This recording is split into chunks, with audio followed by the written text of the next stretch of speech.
Hey guys, learn A to Z stock market के channel पर आप सभी का स्वागत है। दोस्तों, आज की डेट में एक न्यू आईपीओ ओपन हुआ है अप्लाई करने के लिए। तो हम उस कंपनी के आईपीओ के ऊपर फुल रिव्यू करेंगे। तो कंपनी का जो नाम है क्रीजैक, ये कंपनी का नाम है जिसका आईपीओ आज की डेट में ओपन हो चुका है अप्लाई करने के लिए।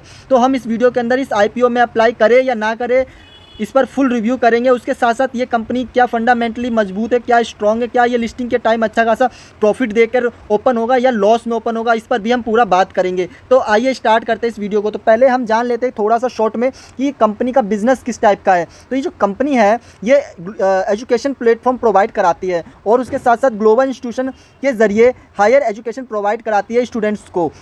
और तो और ये जो कंपनी है ये ग्लोबल लेवल पर देखा जाए तो ये जो कंपनी है करीब 75 कंट्रीज से ज़्यादा में ये फैली हुई है। और तो और इस कंपनी के पास जो है 5,300 से भी ज़्यादा एजेंट्स है। ये जो कंपनी के पास जो कोर्सेज़ अवेलेबल है वो 80,000 से भी ज़्यादा कोर्सेज़ है इस कंपनी के पास। और अभी तक इन कोर्सेज़ का जो बेनिफिट है वो 5 लाख से भी ज़्यादा स्टूडेंट्स ने उठा लिया है। और तो और इस कंपनी के पास जो है ये करीब 140 से ज़्यादा ग्लोबल इंस्टीट्यूशन है।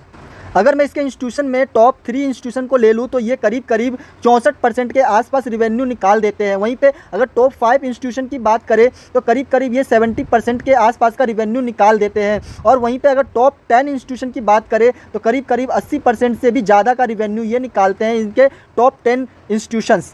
तो ये इंस्टीट्यूशन इनके काफ़ी बड़े बड़े इंस्टीट्यूशन हैं इनके पास। तो ये था इस कंपनी के ऊपर छोटा सा रिव्यू। आइए चलते हैं हम आईपीओ डिटेल्स को भी जानते हैं। तो ये जो इस कंपनी का जो क्रीजैक जो है, इस कंपनी का आईपीओ 2 तारीख को मतलब आज की डेट में ओपन हो चुका है अप्लाई करने के लिए और 4 तारीख लास्ट अप्लाई डेट होगा। इसका जो इशू प्राइस रखा गया है वो 233 से 245 रुपये पर शेयर रखा गया है। वहीं पर ये जो कंपनी का आईपीओ है वो एनएससी बीएससी दोनों पर लिस्टेड होगा। और रिटेलर्स की बात करें तो 35% रिटेलर्स के लिए आरक्षण दिया गया है इसके अंदर। वहीं पे इस आईपीओ के मार्केट कैप की बात करें, इशू साइज़ की बात करें तो अभी तो ये 860 करोड़ का है, मतलब एक स्मॉल कैप अभी दिखा रहा है। लेकिन जब ये लिस्ट होगा तो करीब 2000 के आसपास इसका मार्केट कैप पहुँच जाएगा, मतलब ये एक मिड कैप स्टॉक्स बन जाएगा, मिड कैप कंपनी बन जाएगी। वहीं पर इसका जो अगर फेस वैल्यू की बात करें तो अभी तो ये 2 रुपये पर इक्विटी शेयर है, क्योंकि इससे पहले ये 10 रुपये इस फेस वैल्यू हुआ करता था इसका। लेकिन ये ऑलमोस्ट पहले ही इसका जो फेस वैल्यू है तोड़ दिया गया है, 5 हिस्सों में इसको तोड़ दिया गया है। तो अभी जो इसका फेस वैल्यू है 2 रुपये पर इक्विटी शेयर्स रखा गया है। वहीं पर प्रमोटर्स होल्डिंग की बात करें तो आईपीओ लिस्टिंग से पहले 100% प्रमोटर्स होल्डिंग इसमें शो हो रहा है और आईपीओ लिस्टिंग के बाद इसमें प्रमोटर्स होल्डिंग अभी दिया नहीं है। वो देखते हैं लिस्टिंग के बाद कितना होता है। जब 4 तारीख लास्ट अप्लाई डेट होगा तो उसके बाद 7 से 8 तारीख में आपको ये इन्फॉर्म कर दिया जाएगा मैसेज के थ्रू कि क्या ये आपको आईपीओ मिला है या नहीं मिला है। और अगर ये आपको आईपीओ नहीं मिला होगा तो आपके अकाउंट में ये इसका जो अमाउंट है वो रिफंड हो जाएगा। वहीं पर अगर ये आपको आईपीओ अलॉटमेंट हुआ है तो आपकी डीमेट अकाउंट में शो होगा। वहीं पर लिस्टिंग की बात करें तो 9 तारीख को ये आईपीओ लिस्ट हो जाएगा मार्केट के अंदर। अगर आईपीओ लोट की बात करें तो एक शेयर का जो अमाउंट रखा गया है 233 से 245 रुपये और एक लोट के अंदर 61 शेयर्स मिलेंगे, जिसका एक लोट का जो अमाउंट होगा वो 14,945 रुपये होगा। वहीं पे अगर स्मॉल एचएनआई कोटे की बात करें तो इसमें 2 लाख से 10 लाख इन्वेस्ट किया जा सकता है। और तो जो मिनिमम लोट साइज़ जो अप्लाई किया जा सकता है वो 14 है, लोट साइज़ 14 लोट साइज़ अप्लाई किया जा सकता है। वहीं पे जो बिग एनएचआई कोटे की बात करें तो जो मिनिमम इन्वेस्टमेंट अमाउंट 10 लाख होना चाहिए या इससे ऊपर होना चाहिए। और लोट साइज़ की बात करें तो मिनिमम 67 लोट साइज़ अप्लाई किया जा सकता है।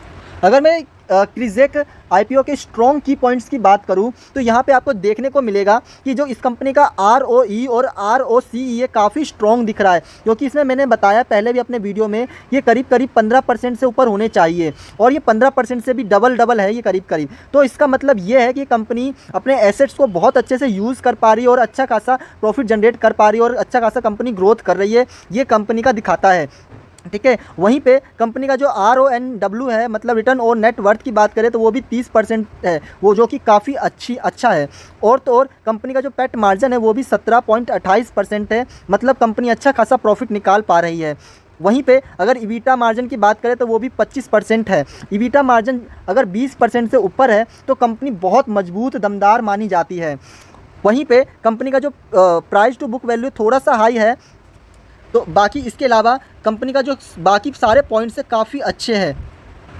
अगर मैं कंपनी के EPS अर्निंग पर शेयर की बात करूँ तो लिस्टिंग से पहले ये 8.74 होगा और लिस्टिंग के बाद भी सेम 8.74 ही दिखाया जा रहा है।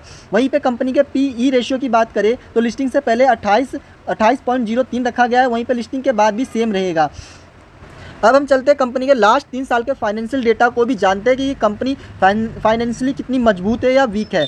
तो यहाँ पर आपको जानने को मिलेगा, यहाँ पर आपको देखने को मिलेगा कि जो कंपनी का एसेट्स है वो 2023 में 304 करोड़ के आसपास हुआ करता था, और वहीं पे मार्च 2025 आते आते कंपनी का एसेट्स बढ़कर 879 करोड़ के आसपास आ गया। वहीं पे कंपनी का जो रिवेन्यू है वो भी 2023 में 517 करोड़ के आसपास हुआ करता था। 2025 आते आते मार्च 2025 में ये बढ़कर 884.78 करोड़ के आसपास आ गया।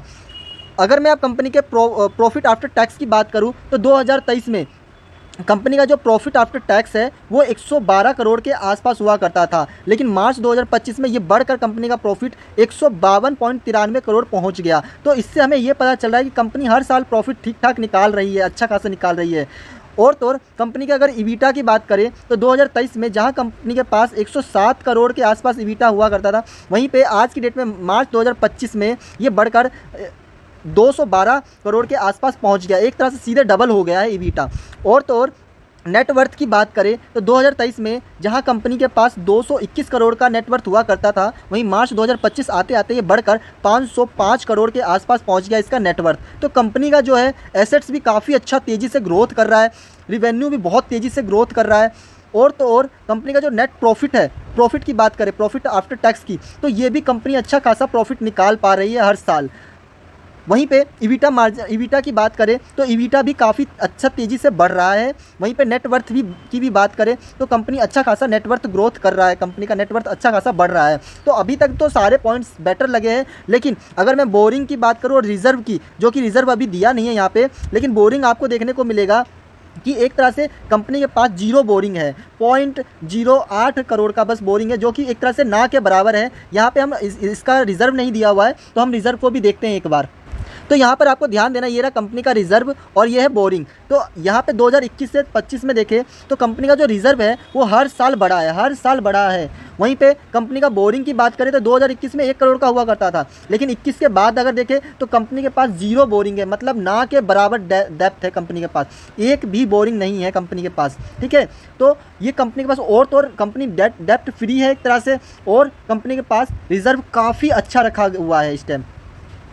तो अब अगर बात करें कि कंपनी अगर लिस्ट होती है तो किस टाइप से ओपन होगी, मतलब पॉजिटिव में ओपन होनी चाहिए, नेगेटिव में, और या फिर अगर रिटर्न की बात करें तो कितना रिटर्न हमें निकाल कर दे सकती है। तो पहला नंबर कि जो कंपनी का बिजनेस जिस टाइप का है वो मुझे बहुत अच्छा लगा। कंपनी जो है टॉप 10, अगर कंपनी का इंस्टीट्यूशन की बात करें टॉप 10, तो वही 80% रिवेन्यू निकाल दे रही है।